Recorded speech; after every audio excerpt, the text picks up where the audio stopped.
We should be considering subpoenas. We should be considering investigations. We must pass much more binding and stringent ethics guidelines. There also must be impeachment on the table. Allowing the courts to legitimize and license discrimination in this kind of way really makes our country not the country that we want it to be. Yes, expand the Supreme Court.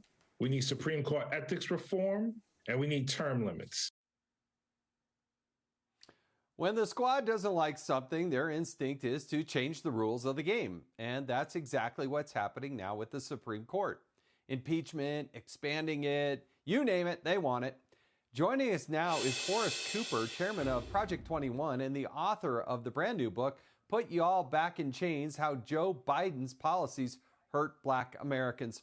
Horace, thanks for joining us on the Ingram Angle. All right, you heard that list from the squad there. Which one do you think is the most egregious suggestion? Do you think AOC is faking this? I mean, when I hear her say that the Supreme Court, when it says, Congress, you must act, that somehow the Supreme Court is acting like a legislature, my head hurts. I taught constitutional law at George Mason. I specifically taught a seminar on the legislative process. Hearing her, I actually feel dumber than I did before ever learning anything about the Constitution and the Supreme Court. You do not change the rules of the court system because you're unhappy with the outcome. That's what banana republics do. Our founders gave us an independent court so that political pressures had no bearing on their ability to discern what the law actually is and uphold our Constitution. Yeah, I want to see AOC go and issue a subpoena on Justice Kavanaugh. I want to see how that goes down. Are you kidding me? Because they don't like the ruling, they're going to issue a subpoena to yank him in front of a political body?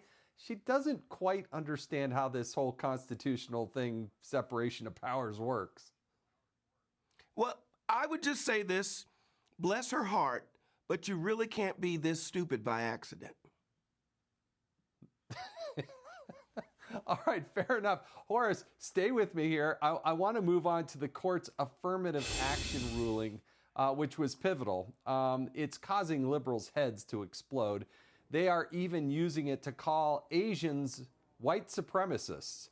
And I'm not joking. I'm not making this up. The Atlantic writer Jamil Hall took aim at Asian Americans celebrating the decision, writing to one woman that she gladly carried the water for white supremacy and stabbed the folks in the back whose people fought diligently for Asian American rights in America. Joining us now is Kenny Xu, the president of Color Us United and a board member of Students for Fair Admissions, the group that sued Harvard and UNC. And still with us is Horace Cooper. Kenny, your reaction to what's happened here? I'm going to have to say this. Unfortunately, Jamil Hill's comments are reminiscent of a segment of the collective wisdom of the black community against Asians. In my new book, School of Woke, I talk about how one San Francisco board member called Asians house N-word because Asians were protesting the admissions policies of their selective school. Some of these Americans truly believe that Asian Americans are cheaters. They believe that they steal from the tests, that they improperly cheat on exams. And this is very sad, Jason. It is very sad because I don't want this to happen for anybody. I want respect. When a community is excellent academically, they should be respected for it. Instead, you see people like Jamil Hill and some other members of the black community really just go after Asian Americans. Horace, what's your take on what Kenny says? Because he makes a very, very important point. You know, these people, we're supposed to be a meritocracy. You win it by merit. And because a certain community is thriving academically, they get called unfathomable words and attacks. And this case, I'm glad it finally came to the Supreme Court. But what are your thoughts, Horace? Well, I'm glad it came to the Supreme Court, too. Project 21 filed an amicus brief joining in this lawsuit, saying that we should not have any type of discrimination.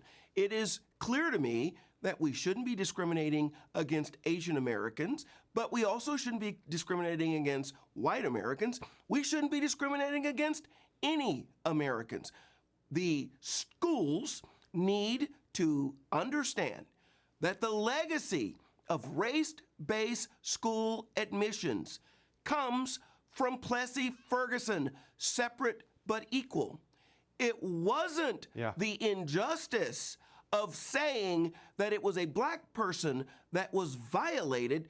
The whole injustice was that a citizen was being denied the ability to compete and use the resources and go to a school.